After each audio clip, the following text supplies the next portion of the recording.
4 बांस 24 गज अंकुर अष्ट प्रमाण ता ऊपर सुल्तान है मत चुको चौहान। हेलो दोस्तों, आज मैं बात करने जा रहा हूँ 12वीं सदी के उत्तर भारत के अजमेर और दिल्ली में राज करने वाले पृथ्वीराज चौहान की। आज मैं जिस राजा के बारे में बात करने जा रहा हूँ उन्हें इतिहास पृथ्वीराज चौहान के नाम से जानता है। प्राचीन समय से ही भारत का इतिहास बड़ा ही गौरवशाली रहा है। भारत की पावन धरती पर कई शक्तिशाली योद्धाओं ने जन्म लिया। जान की परवाह किए बिना भारतीय शूरवीरों ने दांतों तले उंगलियां चबाने को मजबूर कर दिया। लेकिन एक ऐसा योद्धा था जिसने महज 12 साल की उम्र में राजगद्दी संभाली। एक ऐसा शासक जो बचपन से ही निडर और साहसी था, जो आवाज सुनकर ही दुश्मन को मार देता था। मैं बात कर रहा हूँ दिल्ली पर राज करने वाले आखिरी सम्राट पृथ्वीराज चौहान की, जिनकी शूरवीरता की चर्चा आज भी होती है। दोस्तों, इस वीडियो में मैं आपको पृथ्वीराज चौहान की पूरी बायोग्राफी बताऊंगा, इसीलिए इस वीडियो को बहुत ध्यान से लास्ट तक देखना। एक ऐसा शासक जिसे दुश्मन की तलवार मार ना सकी, एक ऐसा शासक जिसने मरते दम तक दोस्ती निभाई, एक ऐसा शासक जिसका प्रेम भी अमर हुआ, एक ऐसा शासक जिसने मोहम्मद गौरी को 17 बार युद्ध में हराया। चलो बात करते हैं पृथ्वीराज चौहान के बचपन की। ये बात उस समय की है जब भारत छोटे छोटे टुकड़ों में बटा हुआ था। एक राज्य इतना छोटा था कि इस समय की सीमा को माप कर देखा जाए तो वो भी उस समय की राज्य से बड़ी होंगी। उत्तरी भारत में एक बहादुर बच्चे ने जन्म लिया जिसका नाम था पृथ्वीराज चौहान। पृथ्वीराज चौहान एक ऐसे योद्धा थे जिनका नाम सुनते ही हर भारतीय का सिर फख्र से उठ जाता है। उनका जन्म 1168 में हुआ। पृथ्वीराज चौहान की वीरता के चर्चे बचपन से ही थे, जब उन्होंने बिना हथियार से एक शेर को मार गिराया था। उनके पिता का नाम सोमेश्वर चौहान था, लेकिन 1179 में एक युद्ध के दौरान उनकी मृत्यु हो गई, जिसके बाद उन्होंने बालपन में ही अजमेर की राजगद्दी संभाली। कहा जाता है पृथ्वीराज चौहान को उनके नाना ने गोद लिया था। जब उन्होंने पृथ्वीराज चौहान के किस्से सुने तो वो दंग रह गए थे और उन्होंने पृथ्वीराज चौहान को दिल्ली का उत्तराधिकारी घोषित कर दिया। वे युद्ध कला में बहुत निपुण थे। पृथ्वीराज चौहान दिल्ली के शासन पर बैठने वाले अंतिम चौहान थे। पृथ्वीराज चौहान बचपन से ही बहुत प्रतिभाशाली बालक थे।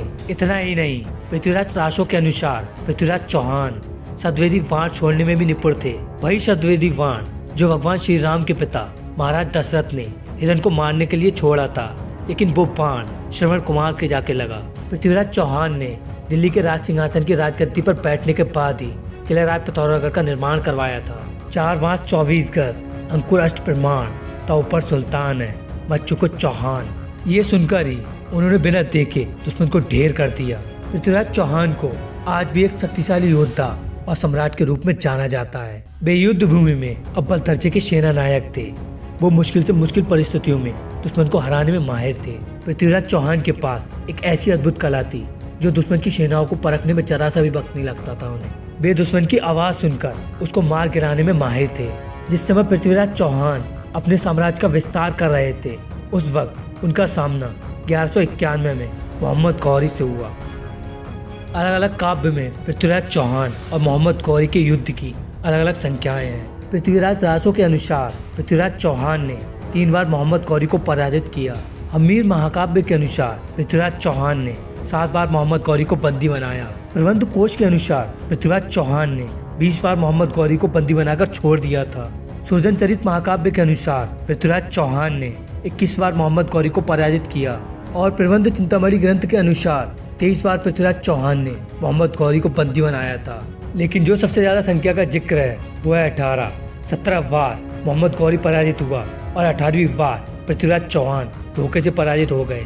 मोहम्मद गौरी ने बार बार युद्ध करके पृथ्वीराज चौहान को हराना चाहा, पर ऐसा न हुआ। पृथ्वीराज चौहान ने 17 बार मोहम्मद गौरी को युद्ध में हराया और दरियादरी दिखाते हुए कई बार माफ भी किया और छोड़ भी दिया।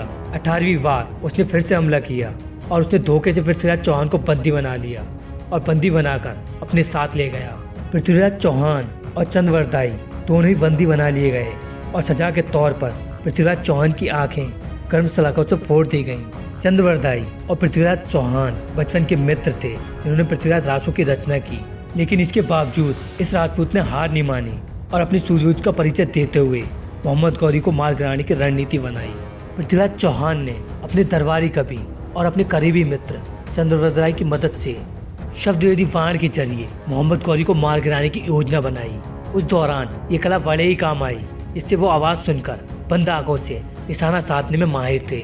हुआ ये था कि इससे पहले मोहम्मद गौरी पृथ्वीराज चौहान को मार डालता, तभी राजकवि चंद्रवरदाई ने मोहम्मद गौरी को पृथ्वीराज चौहान की एक खूबी बताई कि पृथ्वीराज चौहान शब्दवेदी वार चलाने में माहिर हैं। वह आवाज़ सुनकर तीर चला सकते हैं।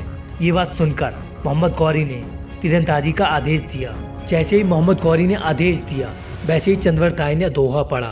4 बाँस 24 गज, अंकुर अष्ट प्रमाण, ता ऊपर सुल्तान है, मत चुको चौहान। ये दोहा सुनकर पृथ्वीराज चौहान ने अपना तीर छोड़ा और वो सीधे जाकर मोहम्मद गौरी के सीने में लगा और वो मारा गया। मोहम्मद गौरी के मारे जाने के बाद उसकी सेना से बचने के लिए पृथ्वीराज चौहान ने और चंद्रवरदाई ने एक दूसरे के पेट में कटार भोंककर आत्म बलिदान कर दिया। कहा जाता है कि चंद्रवरदाई ने अपने महाकाव्य पृथ्वीराज रासों में इस वीर राजपूत की बहादुरी, साहस और राजपूती सिद्धांतों को बहुत खूबसूरती से सजोया है। तो दोस्तों, इस वीडियो में बस इतना ही। वीडियो अच्छी लगी तो वीडियो को लाइक करना और इस वीडियो को अपने दोस्तों के साथ शेयर करना, ताकि वो लोग भी पृथ्वीराज चौहान के बारे में जान सकें।